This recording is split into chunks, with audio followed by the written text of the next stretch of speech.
အားလုံးပဲမင်္ဂလာပါတချို့လူတွေကအသက်80ကျော်ပြီမဲ့ကြမ်းကြမ်းမာလမ်းလျှောက်နိုင်သေးတယ်တချို့ကတော့အသက်60မတိုင်ခင်မှာပဲနာတာရှည်ယောဂါတွေဖြစ်လာတယ်ဘာကြောင့်ဒီလောက်ခွာတယ်လဲ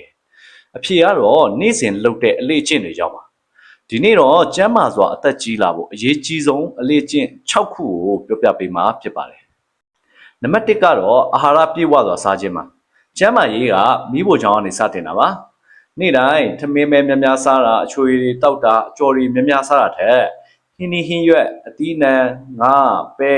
ကြက်ဥအစီနဲအသားတွေကိုမြတ်တောက်အောင်စားပေးပါဥမာနေ့လယ်စာထမင်းတစ်ပကံနဲ့ဟင်းဟင်းရွက်တစ်ပကံငါးတုံးတို့မဟုတ်ကြက်ဥတစ်လုံးထည့်စားတာကအာဟာရကိုပိုမြတ်တာပါတယ်အစားတောက်ကောင်းရင်ကြွက်သားအယိုးနဲ့ကိုခံအားကိုထောက်ပံ့ပေးနိုင်ပါတယ်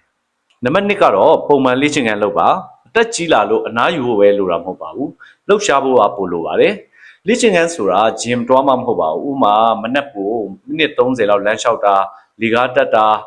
ပန်းပင်စိုက်တာအိမ်လှုပ်တာတွေကလည်းကိုယ်လက်လှုပ်ရှားမှုပါပဲတစ်ပတ်ကိုအနည်းဆုံး9ရက်လှုပ်ရှားပေးဖို့ကြိုးစားပါဒါအပြင်တစ်ပတ်2ရက်လောက်ကြွက်သားတန်ပါစေတဲ့လေ့ကျင့်ခန်းတွေကိုလုပ်ပေးပိုကောင်းပါတယ်နံပါတ်3ကတော့အိပ်ရေဝဝအိပ်ဆက်ခြင်းပါတချို့လူတွေကအသက်ကြီးလာတော့အိပ်မပျော်တာတဘာဝပဲလို့ထင်တတ်ကြပါတယ်ဒါပေမဲ့အိပ်ရေမဝတာခန္ဓာကိုယ်ကိုအနားမရစေဘဲနဲ့ယောဂဖြစ်နိုင်ခြင်းကိုတိုးစေနိုင်ပါတယ်ဥမာညတိုင်းကိုဒီချိန်အိပ်ပြီးလို့ရှိရင်မနေ့ကျရင်လည်းဒီချိန်ထတာအိတ်ခါနီဖုန်းသုံးတာကိုရှော့တာအိပ်ရေဝစေပါတယ်အများစုတော့တညကို9နာရီကနေ9နာရီထိအိပ်ဆက်ခြင်းကတင့်တော်ပါတယ်နံပါတ်4အနေနဲ့စိတ်ကျန်းမာရေးကိုယူဆိုင်ပေးပါခန္ဓာကိုယ်ရဲ့ကျန်းမာဖို့စိတ်ကျန်းမာရေးကလည်းအရေးကြီးပါတယ်စိတ်ဖိစီးမှုများနေရင်တွေးပေါင်တက်နိုင်တယ်အိပ်မပျော်နိုင်ဘူးအစားအသောက်ကလည်းမျှတအောင်မစားနိုင်တော့ပါဘူးဥမာနေ့တိုင်းမိနစ်ကိုအနည်းငယ်အသက်ရှူလေ့ကျင့်ခန်းလုပ်တာတို့ဖျားရှိခိုးတာတို့တရားထိုင်တာတခြင်းနားထောင်တာကိုဝါနာပါတာလုပ်တာတွေကအစိတ်ကိုအပန်းဖြေစေပါတယ်နံပါတ်5ကတော့လူမှုဆက်ဆံရေးကိုမပြတ်တော့ပါစေနဲ့အသက်ကြီးလာတဲ့အခါတယောက်တည်းနေတတ်လာကြပါတယ်ဒါပေမဲ့လူတွေနဲ့အဆက်အသွယ်ရှိနေတာကစိတ်ကျန်းမာရေးနဲ့အုံနောက်ကျန်းမာရေးအတွက်အလွန်အရေးကြီးပါတယ်ဥမာမိသားစုနဲ့စကားပြောတာတငယ်ချင်းတွေနဲ့တွေ့ဆုံတာအိမ်ကြီးချင်းတွေနဲ့နှုတ်ဆက်စကားပြောတာဘာသာရေးဒါမှမဟုတ်လူမှုရေးလှုပ်ရှားမှုတွေမှာပါဝင်တာတွေကစိတ်ကိုပျော်ရွှင်စေပါတယ်နံပါတ်6ကတော့ပုံမှန်ကျန်းမာရေးစစ်ဆေးပေးပါယောဂတော်တော်များများကအစပိုင်းမှာဘာလက္ခဏာမှမပြတ်တတ်ပါဘူးဒါကြောင့်မလို့နေကောင်းတယ်ဆိုပြီးတော့မှမစစ်ဆေးပဲမနေသင့်ပါဘူးဥမာတွေးပေါင်ချိန်တိုင်းတာတွေးတကြားတတ်တို့တွေးအစီတတ်တို့ကြောက်ကက်လှုပ်ဆောင်ချက်စတဲ့စစ်ဆေးမှုတွေကိုဆရာဝန်ညွှန်ကြားတဲ့အတိုင်းပုံမှန်စစ်ဆေးပေးသင့်ပါတယ်ယောဂါကိုစောစောတွေ့ကုသရတာလေပိုလွယ်ပြီးတော့မှနောက်ဆက်တွဲပြဿနာတွေကိုလည်းရှော့ချနိုင်ပါတယ်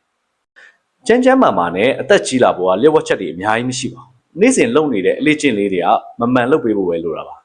အာဟာရပြည့်ဝစွာစားတာတို့လေ့ကျင့်ခန်းလုပ်တာတို့အိပ်ရေဘဝအိပ်တာတို့စိတ်ကျန်းမာရေးကိုဂရုစိုက်တာတို့လူမှုရေးကိုလည်းမပြတ်တော့ပါစေနဲ့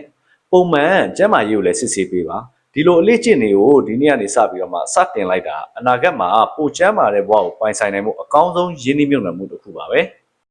ဒီလေ့ကျင့်တွေကစီးချိုတွေးတိုးနှလုံးယောဂလေဖြတ်ခြင်းရိုးပွားယောဂနဲ့မညံကျဆင်းခြင်းယောဂတွေကိုဘလို့ကာဝယ်ပေးလဲဆိုတာကိုအထောက်ထားတွေနဲ့အတူဆက်လက်ရှင်းပြပေးပါမယ်ဒီဗီဒီယိုကိုအသုံးဝင်နေဆိုရင် like လုပ်ပေးပါ share လုပ်ပြီးတော့မှမိသားစုနဲ့မိတ်ဆွေတွေကိုလည်းမျှဝေပေးလိုက်ပါ follow လုပ်ထားရင်နောက်ဗီဒီယိုကိုမလွတ်တမ်းကြည့်ရှုနိုင်မှာဖြစ်ပါတယ်